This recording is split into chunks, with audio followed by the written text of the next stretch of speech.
పశ్చిమ బెంగాల్ ఎన్నికల ఫలితాల గురించి వస్తున్న వార్తలు ఇప్పుడు కేవలం మన దేశంలోనే కాకుండా పొరుగు దేశమైన బంగ్లాదేశ్లో కూడా పెద్ద దుమారం అయితే రేపుతున్నాయి. సో సాధారణంగా ఒక రాష్ట్రంలో జరిగే ఎన్నికల ఫలితాలు పక్క దేశం మీద ఎంతటి ఇంపాక్ట్ అంటే ప్రభావం చూపడం చాలా అరుదని చెప్పుకోవచ్చు. సో అయితే ఈసారి వెస్ట్ బెంగాల్ అంటే పశ్చిమ బెంగాల్ ఎన్నికల తర్వాత వచ్చిన ఎగ్జిట్ పోల్స్ వివరాలు చూస్తుంటే అక్కడ రాజకీయ వాతావరణం అనేది పూర్తిగా మారిపోబోతుందని చెప్పేసి మనకు అర్థమవుతుంది. సో దాదాపు 8 ప్రధాన సర్వే సంస్థలు చేసిన విశ్లేషణలో 6 సంస్థలు స్పష్టంగా భారతీయ జనతా పార్టీ అంటే బీజేపీ అక్కడ అధికారంలోకి రాబోతుందని చెప్పడం పెద్ద సంచలనంగా అయితే మారింది. సో ఈ వార్తలు విన్న వెంటనే బంగ్లాదేశ్లో ఉన్న కొంతమంది ముస్లిం రాజకీయ నాయకులు మరియు అక్కడి ప్రజలు తీవ్రమైన ఆందోళన అయితే వ్యక్తం చేస్తున్నారు. సో దీనికి సంబంధించిన బంగ్లాదేశ్ నాయకుడు ఒకరు చేసిన ఒక షాకింగ్ వ్యాఖ్యలు ఇప్పుడు మనకి సోషల్ మీడియాలో విపరీతంగా వైరల్ అవుతున్నాయి అన్నమాట.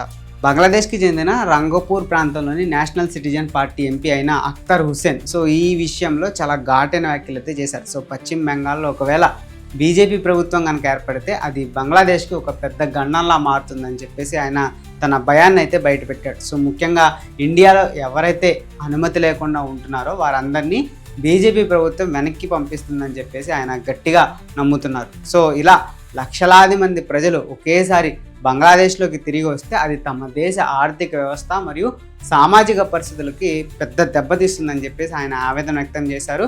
ఆయన తన మాటల్లో ఇండియాలో దొంగతనంగా ప్రవేశించిన వారిని శరణార్థులని చెప్పి పిలుస్తున్నారు. సో అయితే ఇండియాలో వారిని అక్రమంగా చొరబడిన వారిగా పరిగణించడం జరుగుతుంది. అఖ్తర్ హుస్సేన్ చేస్తున్న ఈ వ్యాఖ్యలు వెనుక ఉన్న అసలు ఉద్దేశం ఏమిటంటే బీజేపీ కనుక వెస్ట్ బెంగాల్ అధికారంలోకి వస్తే తమ ప్లాన్లన్నీ తలకిందలవుతాయని చెప్పేసి ఆయన భయపడడం అయితే మనకు స్పష్టంగా కనబడుతోంది.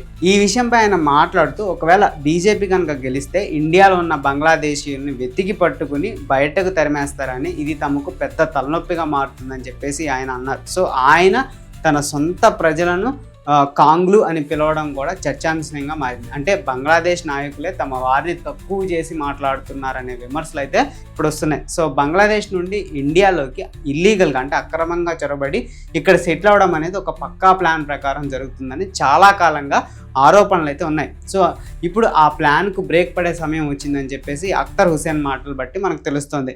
సో పశ్చిమ బెంగాల్ రాష్ట్రం బంగ్లాదేశ్ బోర్డర్కి ఆనుకుని ఉండడం వల్ల అక్కడ నుండి ప్రజలు సులభంగా ఇండియా లోపలికి వచ్చేస్తూ ఉంటారు. సో ఇలా రావడం వల్ల ఇండియాలోని వనరులపై భారం పడుతుందని చెప్పేసి మన దేశ నాయకులు ఎప్పటి నుంచో చెప్తున్నారు. పశ్చిమ బెంగాల్ బోర్డర్ దగ్గర కంచె వేసే విషయంలో ఇప్పటి వరకు చాలా అడ్డంకులు అయితే ఎదురయ్యాయి. సో కేంద్ర ప్రభుత్వం అక్కడ కంచె వేయాలని చూసినా ప్రస్తుత రాష్ట్ర ప్రభుత్వం అంటే మమతా సర్కార్ దానికి కావాల్సిన భూమిని ఇవ్వడంలో సహకరించలేదని చెప్పేసి కేంద్రం నుంచి అయితే విమర్శలు ఉన్నాయి. సో అందుకే అక్కడ బోర్డర్ ఫెన్సింగ్ పనులు అయితే చాలా చోట్ల ఆగిపోయాయి. సో ఇదే అదునుగా భావించి బంగ్లాదేశ్ నుండి ఇల్లీగల్గా చొరబాటుదారులు ఇండియాలోకి ప్రవేశిస్తున్నారు. సో అయితే ఇప్పుడు బెంగాల్లో కూడా బీజేపీ ప్రభుత్వం వస్తే అస్సాం మరియు త్రిపుర రాష్ట్రాల్లో ఉన్న బోర్డర్ లాగే బెంగాల్ బోర్డర్ని కూడా పూర్తిగా మూసేస్తారని చెప్పేసి అందరూ భావిస్తున్నారు అనమాట. సో అస్సాం ముఖ్యమంత్రి హిమంత బిశ్వ శర్మ ఈ విషయంలో చాలా స్పష్టంగా తన అభిప్రాయాన్ని అయితే వ్యక్తం చేశారు. సో బంగ్లాదేశ్ నుండి వచ్చే వాళ్ళు మన దేశాన్ని ఇబ్బంది పెడుతున్నారని, వారిని అడ్డుకోవాల్సిన అవసరం ఎంతైనా ఉందని చెప్పేసి ఆయన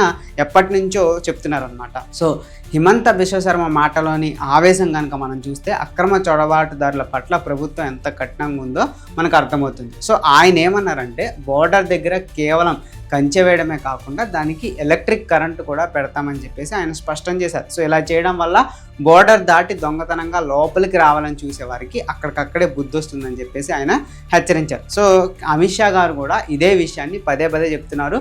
సో ఇండియాలో అక్రమంగా ఉంటున్న ప్రతి ఒక్కరిని వెనక్కి పంపిస్తామని చెప్పి ఆయన స్పష్టమైన హామీ ఇచ్చారు. సో పశ్చిమ బెంగాల్ అధికార మార్పు జరిగితే సో ఈ బోర్డర్ పనులన్నీ చాలా వేగంగా పూర్తవుతాయి. అప్పుడు బంగ్లాదేశ్ నుండి ఎవరు కూడా అనుమతి లేకుండా ఇండియాలోకి అడుగు పెట్టలేరు. సో ఈ మార్పు వల్ల ఇండియాలోని లోకల్ అంటే స్థానిక ప్రజలకు మరియు దేశ భద్రతకు చాలా మంచి జరుగుతుందని చెప్పేసి కేంద్రం అయితే భావిస్తోంది. సో మొత్తానికి పశ్చిమ బెంగాల్ ఎగ్జిట్ పోల్ ఫలితాలు బంగ్లాదేశ్ రాజకీయ నాయకుల్లో అయితే వణుకు పుట్టిస్తున్నాయని చెప్పుకోవచ్చు. సో ఈ బంగ్లాదేశ్ నాయకుడు అఖ్తర్ హుస్సేన్ లాంటి నాయకులు చేస్తున్న ప్రకటనలు అయితే చూస్తుంటే వాళ్ళు ఎంతటిగా టెన్షన్ పడుతున్నారో మనకి స్పష్టంగా కనిపిస్తుంది అనమాట. సో ఇండియాని బలహీనపరచాలని చూసే శక్తులకు ఈ ఫలితాలు ఒక హెచ్చరికలా కనిపిస్తాయి. సో అక్రమంగా వచ్చేవారిని అంటే ఇల్లీగల్గా ఇండియాలోకి వచ్చేవారిని ఆపడం వల్ల దేశంలోని శాంతి భద్రతలు మెరుగుపడతాయని సామాన్య ప్రజలైతే భావిస్తున్నారు. సో హిమంత బిశ్వ శర్మ మరియు అమిత్ షా వంటి నాయకుల కృషితో బోర్డర్ సెక్యూరిటీ మరింత పటిష్టమైతే కాబోతుంది. సో ఫైనల్ రిజల్ట్ వచ్చాక పశ్చిమ బెంగాల్లో ఎలాంటి రాజకీయ పరిణామాలు చోటు చేసుకుంటాయో మరియు అది బోర్డర్పై భద్రతపై ఎలాంటి ప్రభావం చూపుతుందో చూడాలి. సో ఒకవేళ బీజేపీ నిజంగానే గెలిస్తే బోర్డర్ దగ్గర విద్యుత్ కంచెలు ఏర్పాటు చేయడం ఖాయమని చెప్పి మనకు అర్థమవుతుంది. సో ఇది బంగ్లాదేశ్ నాయకులు చేస్తున్న ఊహలు నిజమయ్యేలా ఉన్నాయి.